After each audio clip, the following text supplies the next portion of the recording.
I think we're having some microphone. There we go. Sweet. Hi. Hi, everybody. How are you today? Happy Wednesday. Happy final day of Pride. I'm really excited to be having a conversation with somebody I respect and admire today. We are talking about GISH, and we are talking about GISHing with Pride.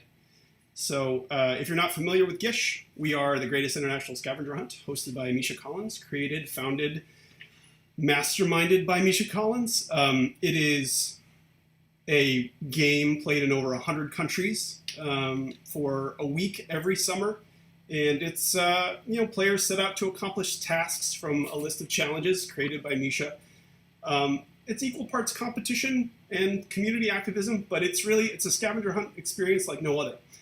And a portion of proceeds from every GISH registration is going to a very special organization that I am very proud and honored to be talking to the executive director and CEO of here, Gregory Lewis. Gregory, hello. Hello, Charlie. Good to see you. Good to see you. With everybody.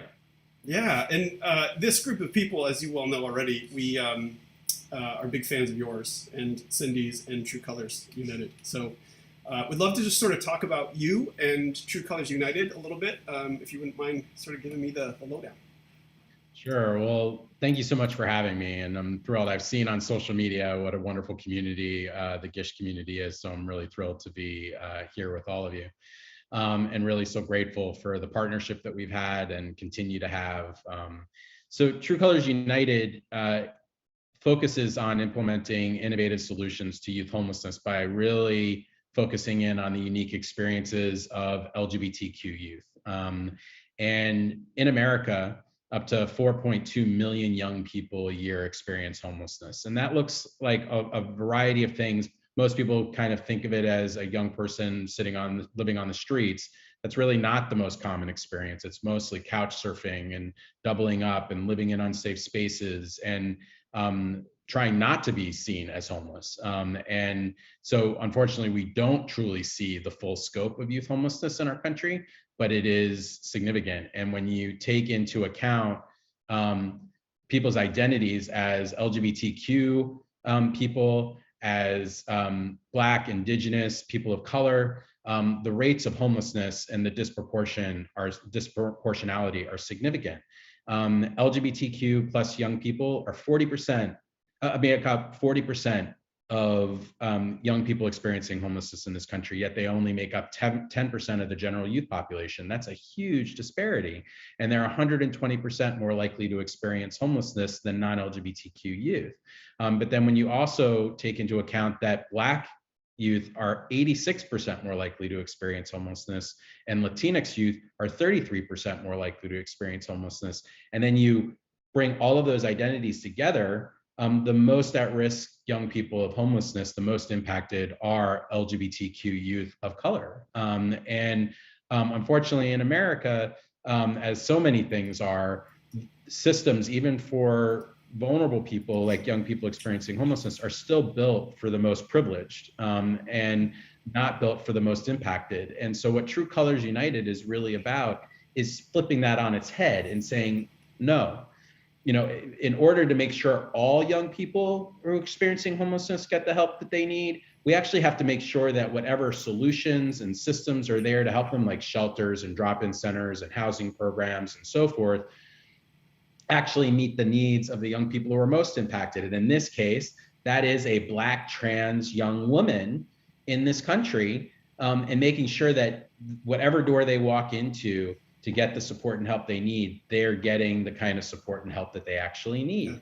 And so then we can make sure all young people do that. Because one of the most common questions we get is, why do you just focus on LGBTQ youth? We don't. We focus on ending youth homelessness, but making sure that the most in need are actually getting the support and help they need first, because then it will impact all young people experiencing. Well, especially in the face of these draconian laws and the anti-trans bills that are going on here, I think the other piece of the puzzle here is how shelters and how advocates and people who are doing work in this space can help specifically tailored to the needs of the people who are experiencing it. So can you tell me a little bit about how the identity of LGBTIQ youth figures into that? It figures into every aspect of how services are provided in this country. And that's what True Colors does at its core, is make sure that we are that all spaces that any young person experiencing homelessness in this country, and actually now around the world, is experiencing, when they walk through those doors, they know that they should have the confidence that they're going to be treated with dignity, respect, and in an inclusive, equitable way. And that requires everything from the first interaction, where typically a young person has to fill out intake forms. And do those forms represent them? Are they asking about gender identity appropriately? Are they even asking it in the first place? Are they asking and having the conversations around very private situations with them? And are they creating a space from the get-go that makes a young queer person know that they are accepted? Do they have positive imagery throughout the front door and throughout the entire facility? Do they have a gender-neutral bathroom? Do they have a very clearly stated non-discrimination policy? These are like the basic things that a program can do. And that it could be the first indicator for a young person seeking help, that they're in a space that's safe for them. And so we provide free training and resources and all of those things that I just mentioned, so that that's not a barrier to a program doing that, so that you can then do the deeper work, which is, are all the staff getting trained on how to work with LGBTQ youth? Are they doing that on a regular basis, not just once a year for an hour session, but are they continually understanding and digging deeper to understand the unique needs? LGBTQ youth, one of the unique factors for them, family conflict is the #1 reason that young people experience homelessness in America, but you have the added layer of much of that family conflict for an LGBTQ young person being rejection based on their sexual orientation and gender identity. And that's a unique trauma. That's a unique situation that, unless a program, a social worker, a caseworker, anybody at a program has to understand how that impacts a young person, and how that requires, that leads to not being able to trust as well, and because you've just been, facing that trauma and that rejection of your family. But I would also say that it's not just family rejection, and that kind of gets to be the norm that's put out there. It's also about race. It's also about poverty. It's also about a juvenile justice system and a child welfare system in our country that is failing young people. Yes. It's also about an educational system that's failing young people, and leading to that 4.2 million young people experiencing homelessness each year. 4.2 million. 4.2 million. Wow. 4.2 million. And we don't even, from a global perspective, even have a sense of how many young people are truly experiencing homelessness every year, because data collection is really hard to figure out. And most places, in the United States, we still don't have enough resources to address the issue, but most places around the globe, there's hardly any resources that are being poured towards this issue. So we really don't have an understanding globally, which is why True Colors United over the last 2 to 3 years has really expanded our work around the globe to try. Yeah, do you want to tell us about that? We're Greatest International Scavenger Hunt, 100 countries. Tell us a little bit about the state of queer youth in these other regions and territories. I mean, you just got back from being across the pond to speak on this issue. I just got back from Slovenia, from Ljubljana, and spoke at their Pride Festival, and then also they put on a conference about LGBTQI youth homelessness. Mm-hmm. And what I would say is, we know the issue of youth homelessness exists for LGBTQI young people around the globe. We know that emphatically.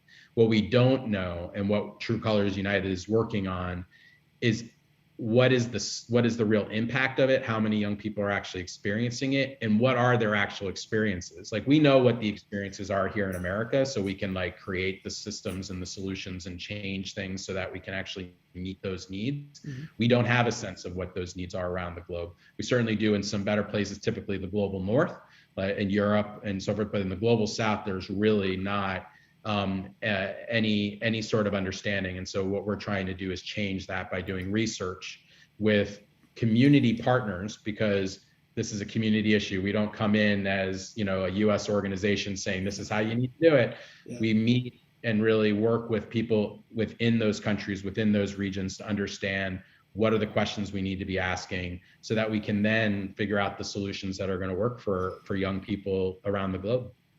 Yeah, one of the things when Misha and I first found out about y'all, one of the things that we were really taken by was your ability to motivate people to action without tokenizing and using people as props. I mean, it's impactful to see. I mean, just walking around a lot of the U.S. right now, it's impactful to see the tent communities that are taking place for the unhoused, and the sort of back and forth between sort of city and civic effort and the people advocating on their behalf. I mean, here in the Bay Area, there's a very ardent group of people who are very vocal on behalf of the unhoused here. But what we were taken with was your ability to motivate people and tell these stories without using them as sort of props. But would you mind sharing? I mean, we were also taken by how you create advocacy and advocates from people who had been there in the same way that you're doing by not implementing strategies without talking to community partners. Would you mind just sharing a little bit about how that process works and how you get people to understand this without falling on these gimmick, cliche, sort of like demeaning, demoralizing routes? Well, I think, first of all, we are from the get-go, we have stood very strongly that we were not going to perpetuate a victimhood narrative of young people, because you want to know something? Young people who experience homelessness don't view themselves as victims. So why the heck are we as adults going to perpetuate that narrative? And it's here's the thing about it. Young people experiencing homelessness are experiencing homelessness. They are not homeless young people. And that's a really important distinction. It takes the humanity away and the fullness of who a young person is. And what I would also say is that the most resilient young people I've ever met are young people who have experienced homelessness. So we are never going to play into that victimhood narrative to raise a penny or to put forth any of our work because it's not true to the young people themselves. And I would say that I think people who do kind of perpetuate that narrative, I don't think it's intentional to inflict harm by perpetuating that narrative, but that's what it is, and they don't know any way better to do it. And because they think if we perpetuate this kind of, I had shared earlier that there's this common narrative that a young person experiencing homelessness is sitting on the street holding a sign. That is not the common experience of a young person experiencing homelessness, yet that continues to be the perpetual narrative and image of a young person experiencing homelessness. And that's not to negate the young people that is their experience, but that's not the majorative experience. And so we believe in talking about the possibilities we don't shy away from the truth of a young person's story and experience, but how we believe experience needs to be used is not to perpetuate a victimhood narrative, but to help young people use their experience and their expertise to drive the solutions forward to ending the problem. The people who know the solutions better than anybody else are the people who've actually lived it, right? Yeah. And again, we live in a system where, particularly in the nonprofit sector, and as somebody who's been doing nonprofit work for 30 plus years, there is this kind of like savior complex, right? Of like, oh, we're going to come in and we're going to save young people. No, like young people don't need somebody to save them. What we need to do is partner and work with young people who've experienced homelessness so that they can chart the path that they believe needs to be done to create the solutions and work and support with them and vice versa. I've learned, I hope I've helped young people learn some things, and I certainly have learned so much from young people who've experienced homelessness. I've been able to become a better leader because of what they've been gracious enough to teach me. And so we do that through a variety of programs at the local, state, and national level to make sure that young people are driving the agenda to prevent and end youth homelessness in America. Yeah, Misha did a couple of conventions he headlined that we called the Giving Back Tour, and we got to create games around that and focus on homelessness in those cities where it was. And I can't forget the moment I finally had that layer stripped of like that person is homeless versus experiencing homelessness. The analogy that they used with us was, you don't call a broken leg someone with a broken leg person. They have a broken leg. They're experiencing a broken leg. They're going to mend that. There are ways and strategies sort of addressing it and helping to work on it. But that doesn't encompass who they are, and that's not the fullness, like you said, the wholeness of the person.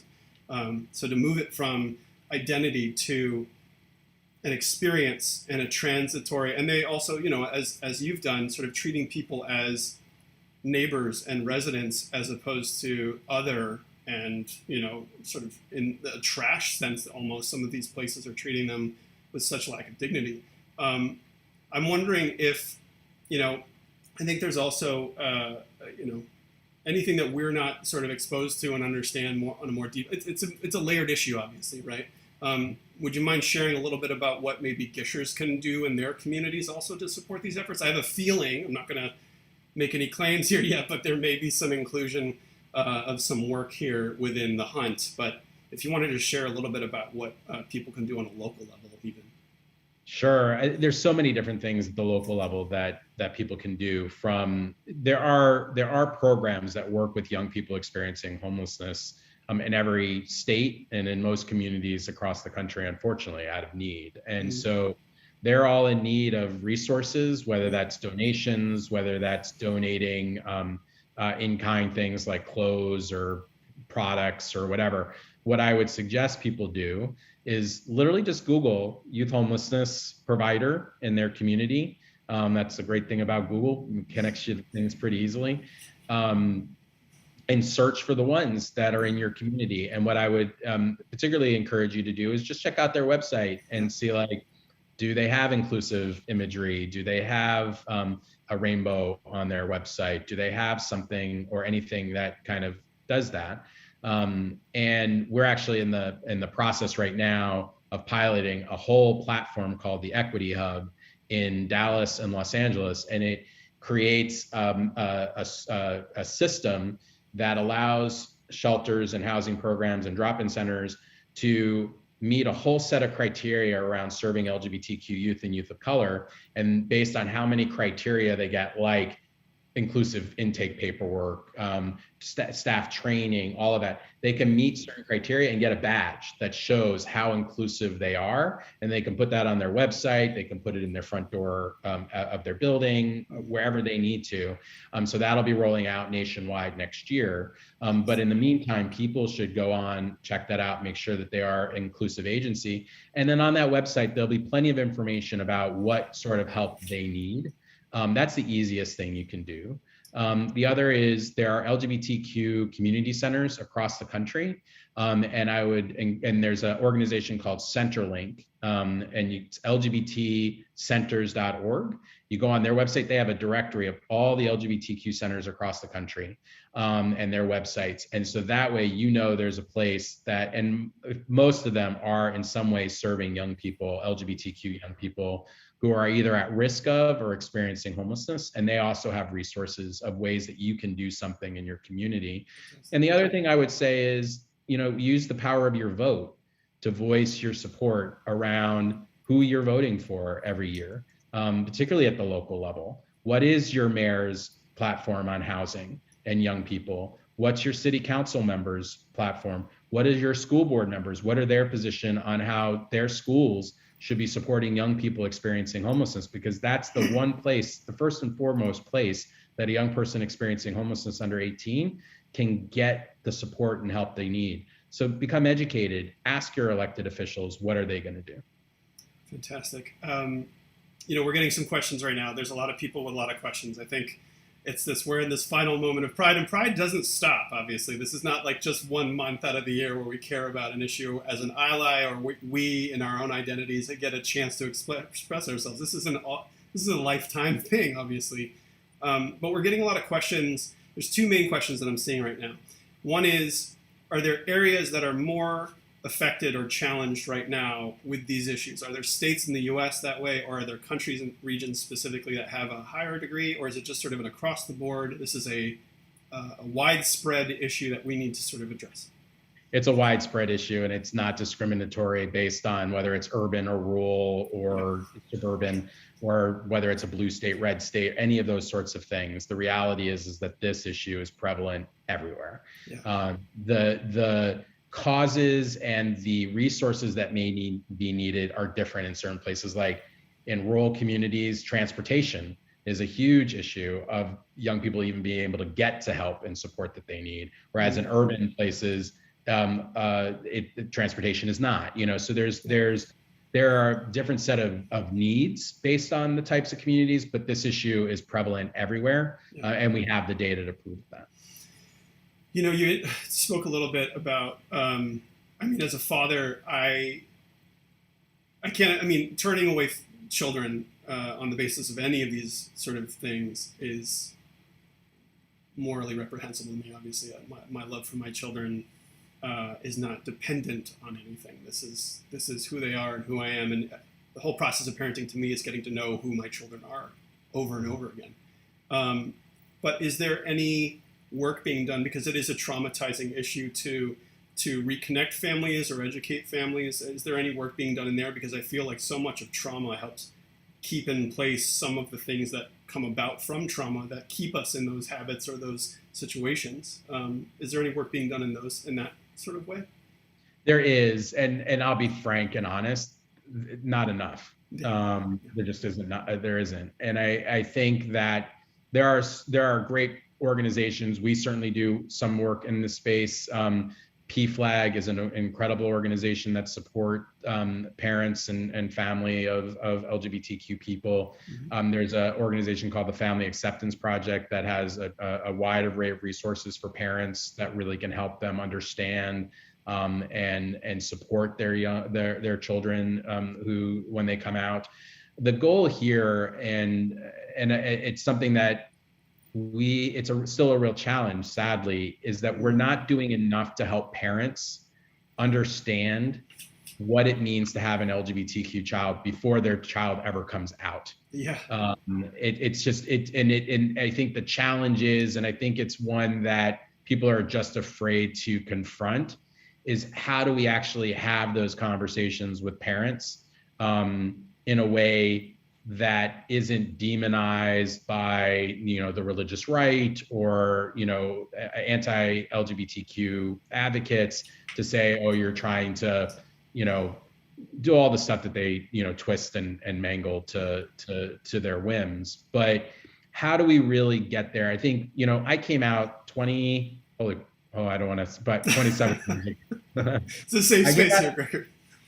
Well, I'm good with my age. So I came out 27 years ago at 19, and then I was young at that time to come out at 19. It wasn't the average norm. And at that time, and I think a lot of the coming out messaging and the resources still are too focused on 18 and above and not really enough on young 18 and below. And because the fact of the matter is the average age of a young person coming out has dropped dramatically from like 10, 15 years ago is 19 years old. Now it's 13, 14 years old is the average age of an LGBTQ person coming out of the closet. Yet we really haven't changed the resources enough to support them. And when those resources come to bear, right? Like when we were starting, where parents are too busy planning gender reveal parties that burn down forests to be educated on these topics, Gregory, obviously. Like this is... Yeah, no, it absolutely is. And I will say though, that the most powerful thing that has happened over the last 40 years for the LGBT community has been the individual act, the powerful individual act of somebody coming out. Because any law that we now have, any legal equality that we have advanced would not have been possible if not for every brave soul that has shared their truth with the people in their lives. And unfortunately, many of them have been faced with really negative ramifications. But that is the most profound thing that has happened. And we as a community have done a really good job, and we still have more to do with regards to legal equality. But where we have a great deal of work to do is around lived equality. How is that actually showing up in the day-to-day lives of LGBTQ people in this country? And when you still have, 40% of 4.2 million young people experiencing homelessness identifying as LGBTQ, that is a bold statement about the lived equality that we are lacking in this country. And so we need to do a better job, including at True Colors, around how do we help parents understand the real negative ramifications of not accepting, and it's not, and I hate the word accepting, honestly, at this point. It's about affirming. It's about affirming a person's identity for who they are. And we have a lot of work to do in this space, a lot of it, the whole movement. And because so much of the sort of queer movement is by people of color really standing strong against the tide of violence and ignorance. And I mean, when we see that, I grew up in San Francisco, and the Pride Parade it's been pretty epic. I mean, it's been on a little bit of a damper recently, but knowing and acknowledging, I love moving away from acceptance. I feel the same way about tolerance. Like, tolerance is standing it. Like, that's not what we want to do for each other as human beings. We want to affirm. I used to work with Judy Shepard, Matthew Shepard's mother, and she would always say, "You tolerate a bad hair day, you don't tolerate a human being." Oh. Profound. It's profound. Well, we're really grateful for all the work that you're doing, and we're so proud and honored to be able to deliver this to you. So, again, to remind everybody, every registration, every GISH scholarship donation, every gifted registration, and the upgrades too. We have an upgraded package that delivers even more, and we're proud to say that so far we've been able to raise, I think, $40,000 or $45,000 so far, which we're just so excited about in the past months. But there's more work to be done, and so if you're feeling timid about inviting someone to do something very fun and ridiculous and maddening like GISH, lean on the fact that you're doing some good. Lean on the fact that you are helping advocate for people who have been marginalized into oblivion, who are at risk every day, and take advantage of True Colors resources. TrueColorsUnited.org. There are questions coming in now about research and research papers, about all kinds of things, about awareness training, to train individually. I think you have a big group of people here, Gregory, who are not spectators. They are people who are participants in changing the world year in and year out. And I would like to call a call to arms, call to action for all of us, that we build our teams knowing the work that's being done and that Gregory is leading. Thank you so much for your time, Gregory. I mean, we're going to put up a little card at the end here and just remind everybody where to go. But is there anything else you'd like to say before we close out here? Just to reiterate, go to our website. There is all the research you can need and want on this issue on the site, as well as tools and resources if you want to get trained and educated yourself. We have our online learning community, which you can access at the top of the site. And just to say thank you, to everybody who's participating in the hunt, to GISH, to Misha, to you, Charlie, to everybody on the team. We're so grateful, and that just know that we will ensure a meaningful impact is had as a result of all the money, and not just the money that's being raised, but the awareness and the attention to the issue and to our work. We do not take that responsibility lightly, and just so grateful to everybody for your time, your energy, and your commitment. It's really wonderful. Feel free to also follow True Colors United on social media. There's a lot of amazing resources that all the staff at GISH are always like, this is what people need to be reading and looking at right now. And if whether you're an ally or a queer person yourself, or questioning, these resources and standing up for other people, especially those who've been silenced, who've been pushed to the margins and attacked, both from a legislative perspective, from a community perspective, from a person-to-person perspective. There's so much work to be done, and so I just want to say thank you. So get out there and get as many people as you can playing this ridiculous, fun game that may just be doing some good in the back room, that just sort of in the background doing some more work to change the world. And you are all the reason why that's happening. So thank you, Gregory. Thank you, Gishers. Thank you, Berto. Thank you, everybody. Take care.